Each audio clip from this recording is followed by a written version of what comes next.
Originally, I'd planned to use Princess Haya as a character in Pony Club Rivals because it's a very glamorous series, it's very international, it's got riders from around the world.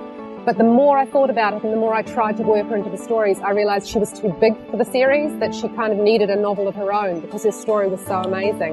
It's set in Arabia and it's very exotic. It's about a princess, a real-life princess. Princess Haya isn't your typical princess.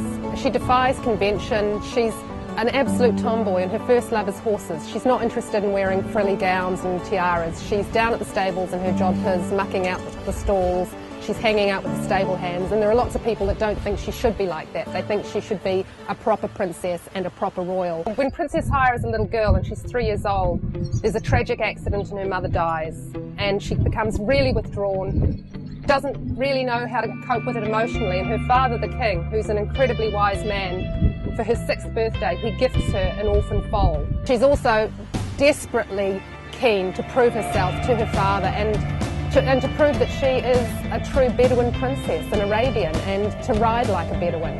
So for her, the foal they've got this great nurturing relationship with each other, Bint el-Ri, the foal, and the princess, and she wants to be the best rider she can possibly be. So it's the story of her, I guess, becoming who she truly is.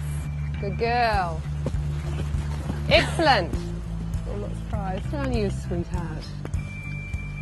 She was just amazing with horses right from the start. And when she got older and she was determined to be an Olympic rider, her father said, well, you know, you can do it, but you have to train the horses yourself and you have to organise yourself. And he let her go off and get her heavy vehicle licence, and she drove her own horse truck around Europe.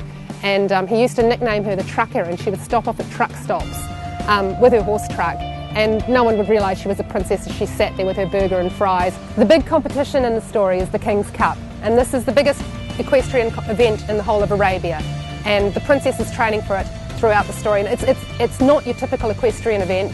She has to train her own falcon for the competition, and there's a falconry event in it, and she does not get given the world's best falcon by her father. She gets given a bit of a rubbish bird, really, who is molting with dodgy feathers, and he won't listen to her and he keeps attacking her and every time she tries to train him.